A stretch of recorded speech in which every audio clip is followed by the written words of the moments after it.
یکی دوست کاق ندارید کسر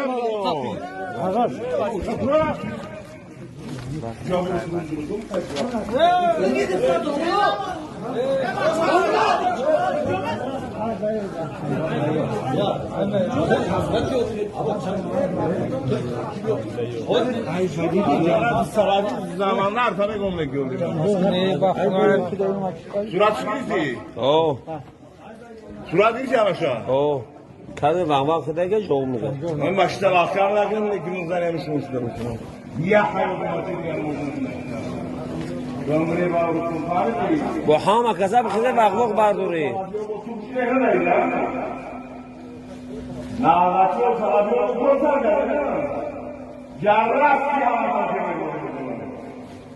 Aytiga işolo, aytiga lankasına çalışıyor. Hangi? Hoca Jamşet ki bu? Hoca Jamşet. Hoca Jamşet.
Kati mulod megum namza.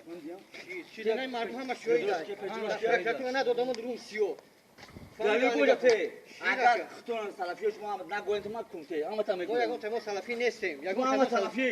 доказать ко. Hoş turşi da Moskva bachigir sa gashta gya. Salafi Kan dakime toyami. Вай бедакме ушу хуя агали. Dakime na dora. Agar moda shago ane dori na kin makam. Ака бра, кайф таки бабио хати мардум гавза. Фамили? Кайф таки бабио гавза. Na kire kura. Mahkam kine maçta. Бара макама айбу на нависум мас там хел одам омаш. Я бара сухо хорат кадага.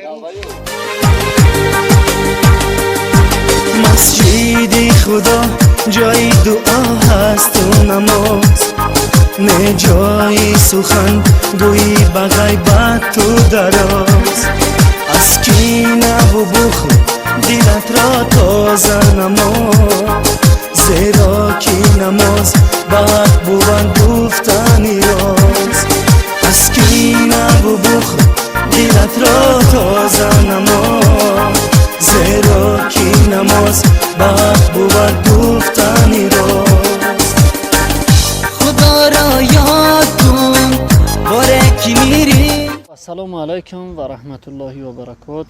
بینندگان محترم، هموطنان عزیز، امیدوار هستم که همگی صحت و سلامت و خانه آباد باشید.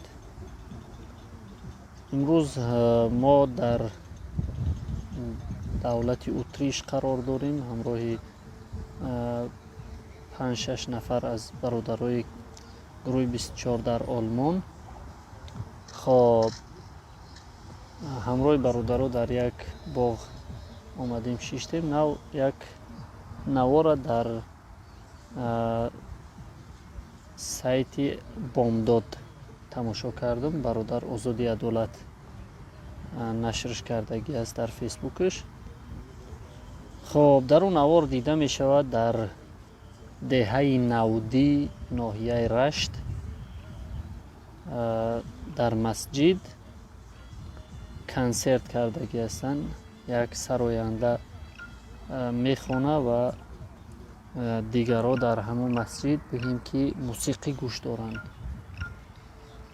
خوب همچون یک مسلمان و همچون یک عضوی همین جامعه شهروند جمهوری تاجیکستان من میخواهم در همین مسئله یک فکر و اندیشه های خدمت ابراز بکنم و از حقوق 97% مسلمانی که در تاجیکستان زندگی میکنند، شهروند هستند، زاده همو دولت هستند، ملت ما و شما هستند، دفاع بکنیم. خب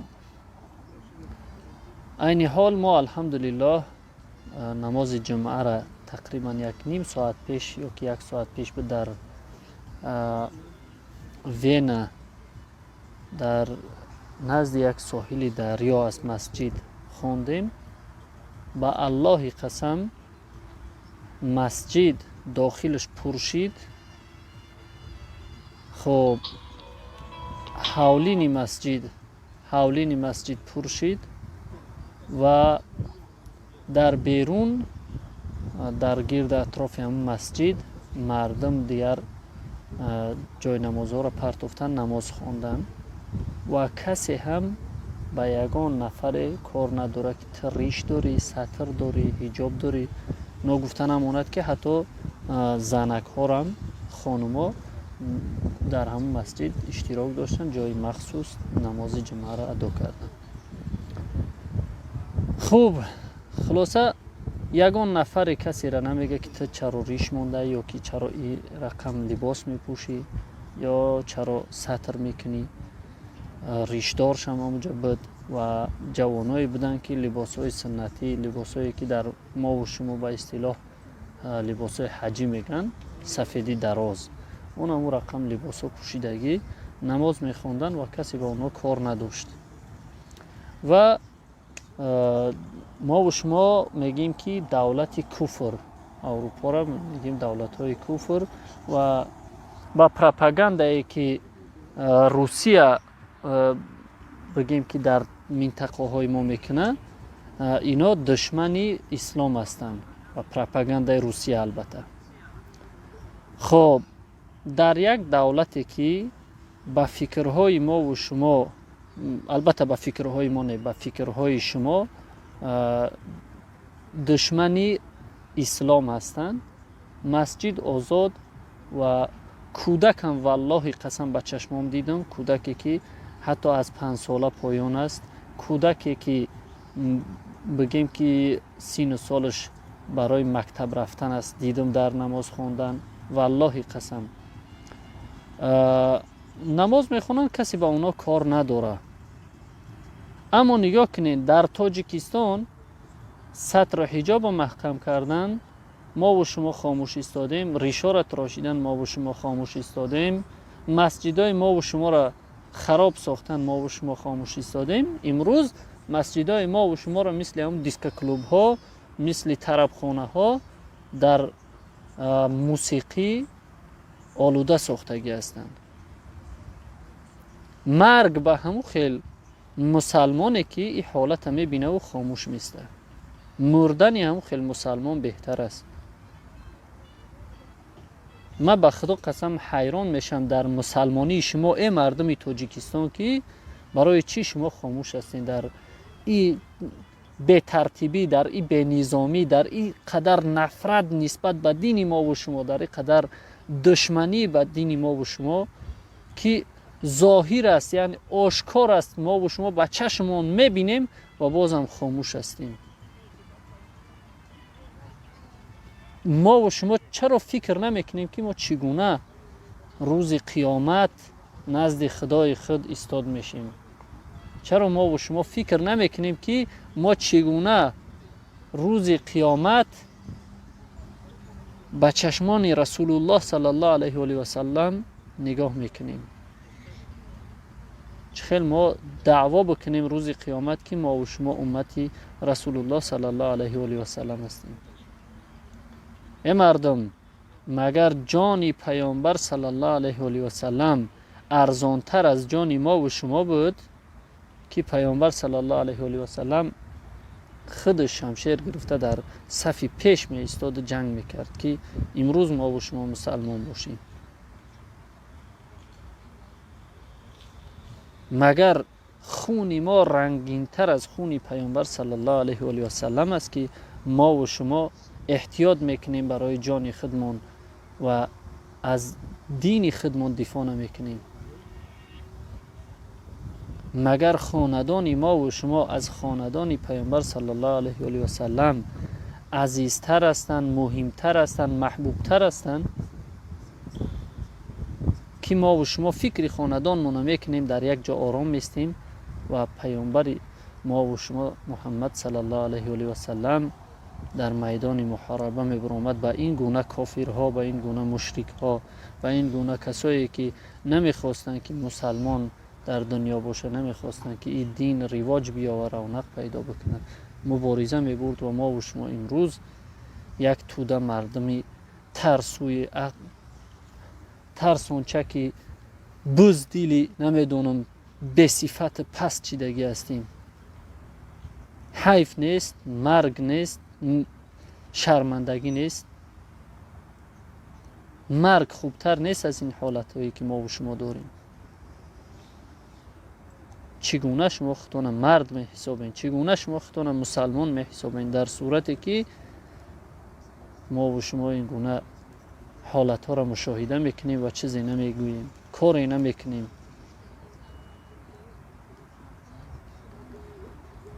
در اون نوار دیده میشید که جوانان را جمع کردگی هستند در یک مسجد در دهه 90 در ناحیه رشت و برای آماده باشی نمیدونم حمایت از مرز بوم بود یک چی بود، خلاصه دیگه من طاقتم نداد که مکمل بخونم اون مقاله را.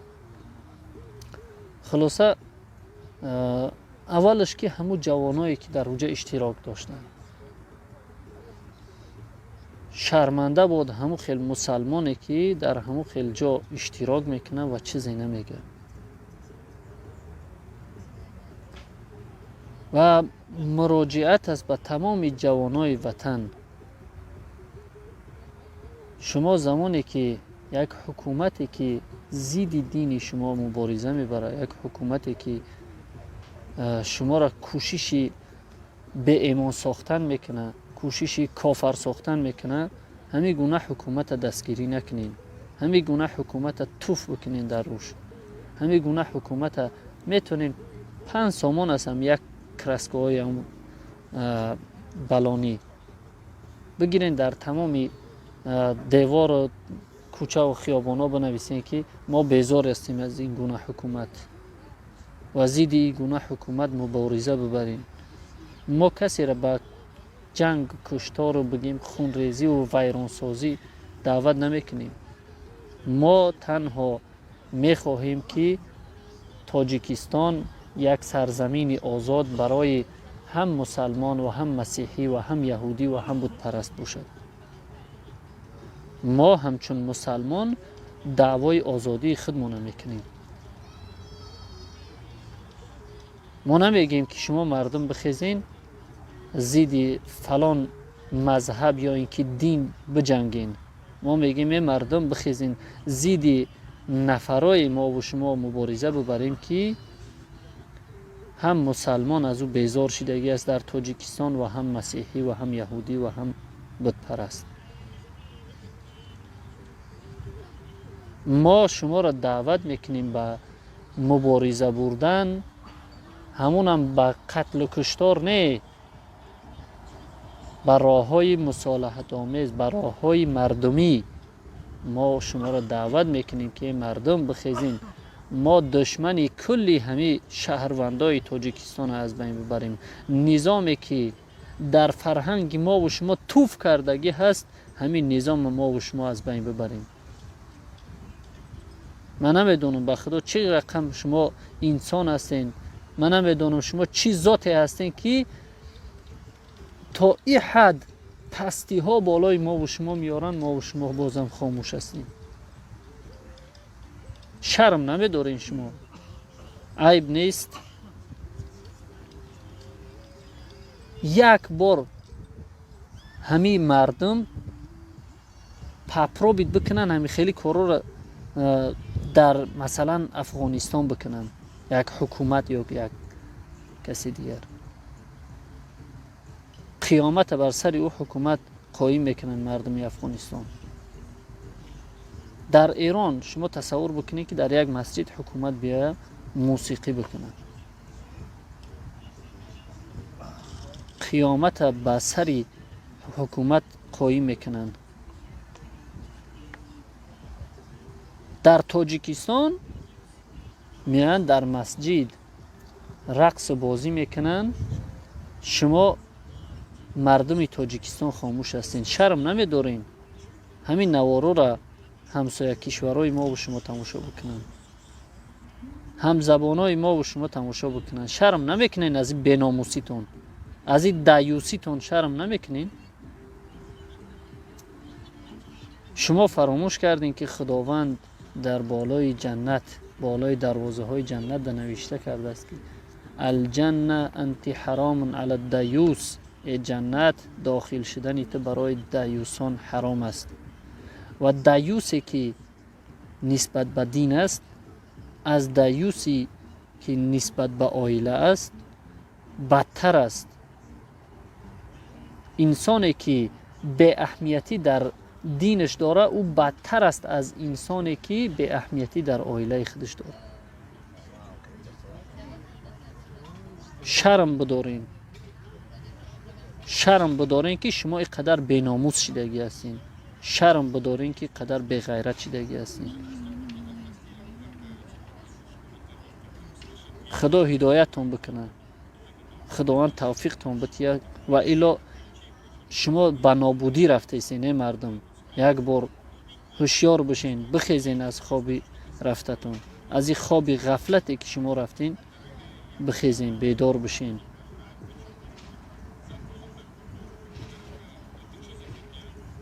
من به خدا قسم حیران میشم از همو نفرایی که خچونه وارثای پیامبر میگیرن در تاجیکستان. در کجا هستین؟ این مرگ شما بهتر است.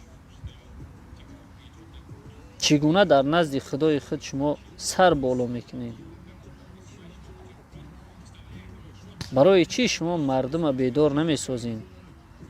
مگر عزتی که خداوند برای شما دادگی بود تا اینکه اینمی زمان در اینمی حالت ها مردم بیدار بسازین؟ برای اشکمای خودتون بود عزت؟ مگر این عزت برای همو بود که شما برین در خانه های مردم بشینین بهترین نعمت های مردم رو بخورین؟